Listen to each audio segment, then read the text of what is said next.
I was hoping that you could just start by introducing yourself, telling us, yeah, I mean, if you could tell us who you are, who you work for, and to what extent migration comes into your work and how. Okay. So my name is Eromo Egbejule, and over the last 8 years, I have worked as a journalist covering West and Central Africa for many of the leading publications in the world. So for the New York Times, for the Atlantic, for Al Jazeera and Co. And since January, I have been the Africa editor for Aussie.com, which is an American magazine, but that focuses on most of the what it calls the new and the next. So not just the news, but the news adjacent themes around the world. So in of course all of these roles, whether overlapping or in the current state, I have reported on conflict, on politics, and on migration. And as you know, the first two things drive migration as well.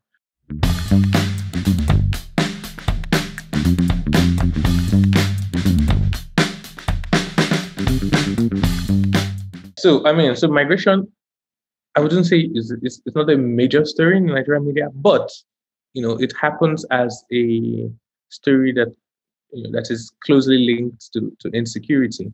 Right now, Nigeria is having issues with first of all, there's the Boko Haram insurgency in northeast, and then there's of course a lot of banditry and kidnapping in the northwest.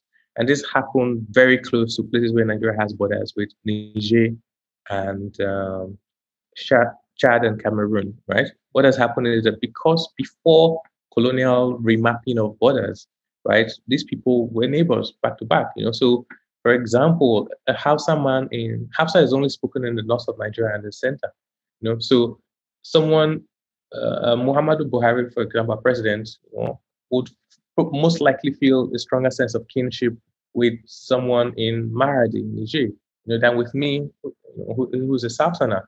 So this has influenced movements, trades over the years, even the jihad of Uthman Danfodio in the 16th or 17th century, and it still continues to influence movement of people back and forth. So the Nigerian press is always looking at how are these movements from other countries affecting security in Nigeria. So there's always that from that standpoint. How are the, how is it affecting trade? How is Nigerian oil, for example, being siphoned to other countries? These are unmanned borders again. So these are the lenses through which the Nigerian press looks a lot at this. There was also the closure of the land borders between Nigeria and Benin Republic for a long time. I think they're just opening it now. So the Nigerian press is often looking at migration across these borders. And how it triangulates with trade and with security.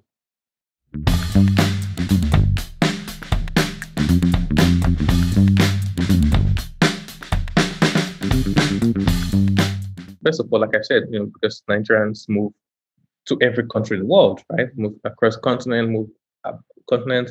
But Nigerians do not move as much. I mean, so eventually, of course, people move from Libya into Europe, right? But by percentage of our numbers, right? So the media doesn't focus as much on trafficking and migration into Europe because other smaller countries, and I've reported in Guinea on migration as well, right? Returning folks who came and started pineapple farming. In those smaller countries, right? It's a term of relativity. By population, how many more people go to Europe? So that also influences how the media reports. In Guinea, which is a smaller country of, I'm not sure of the numbers, either 12 or 25 million, one of those two numbers, right? In Guinea, you obviously have way more people, trying to cross, to cross the Atlantic Ocean. In Nigeria, there's a lot more people, a lot more diverse modes of movements. People going from south to north, people going from north to south, people going to the surrounding countries. So I think that also influences how the media reports this thing because by virtue of population. Take Ethiopia again, for example. Ethiopia has, apart from Nigeria, has more people than elsewhere. But where do people go to? They go to Djibouti, they go to Somaliland, they go to places around them, and then, last resort or, a tinier number compared to numbers in smaller countries then move across, the Mediterranean. So I think it's again a question of numbers and location.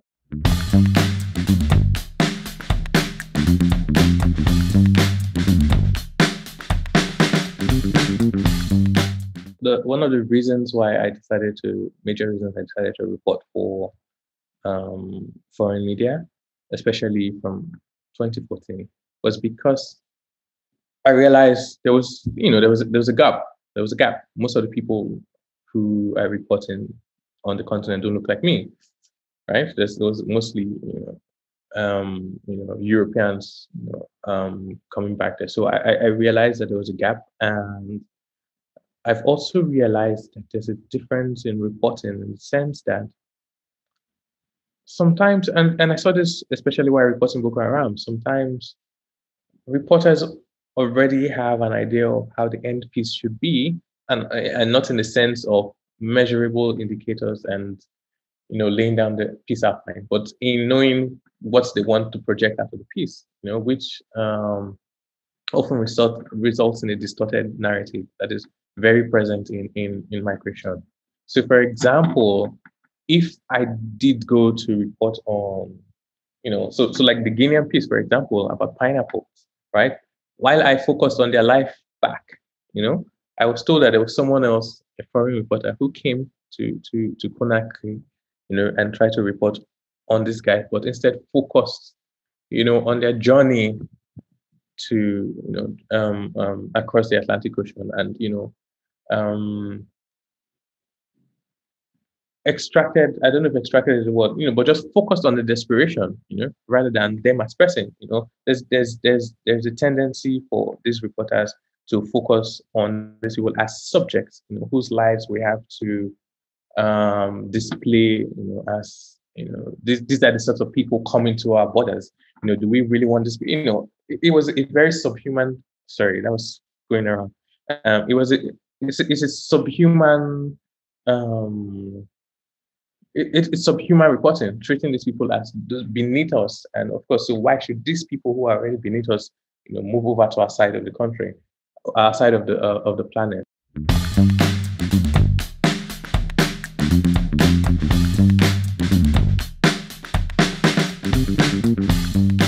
Sometimes it is also because these reporters don't have a nuanced view of things. You come for 1 week only and you report and you go back, so the historical context is missing.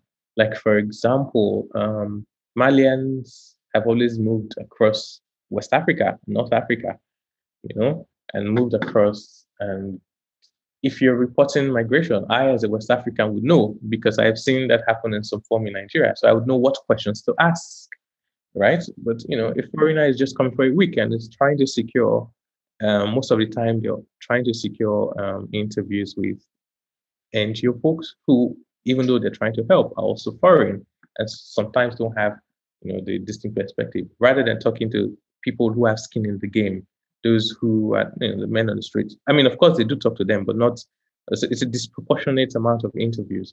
And so I feel like that nuance, that historical background is missing because, again, you're not necessarily sure who to interview that will give you a rounded picture. You focus on the interviewees as subjects rather than as partners in the story.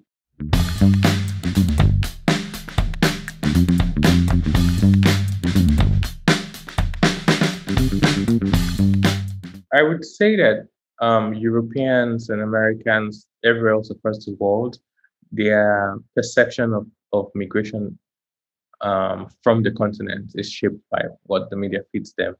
And I would say it's largely the many details that aren't shown.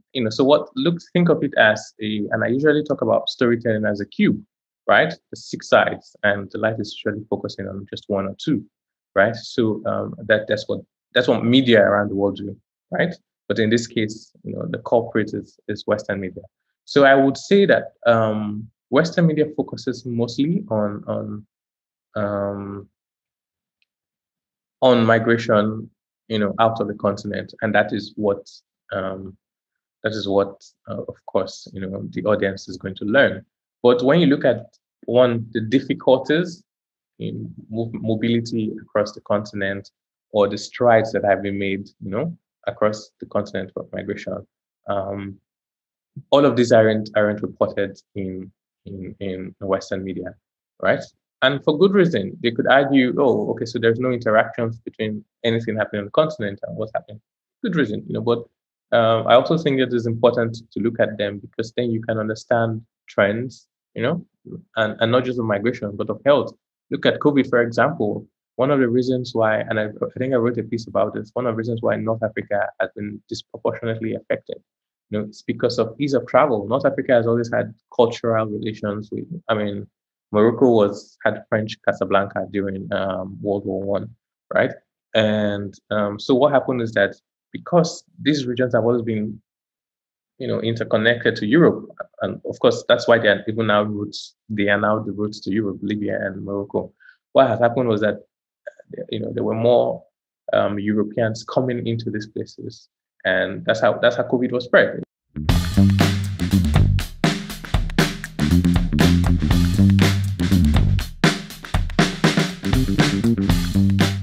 African media are fighting for survival. That's primarily it, right? The amount of money that you get paid for, say,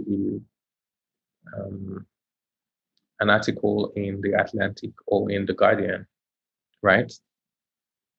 A reporter probably makes it, if he's lucky, an African reporter makes that as his monthly salary, right? So you have to juggle, on the one hand, fighting political patronage, right? Because in many of these countries, advertising model is still the major model of financing newspapers. And so if you publish something that the establishment finds wrong, either the corporate establishment or the political establishment, which in most cases are one and the same, if you publish something that's wrong, they stop your funds, and you already can't pay your reporters. So how are you going to even fund printing? This is why there's always constant changes. There's no, as far as I know, there's no one media house that is as old as, say, the New York Times or the Atlantic. The Atlantic has been publishing for 100 years, right? So they're in survival mode constantly.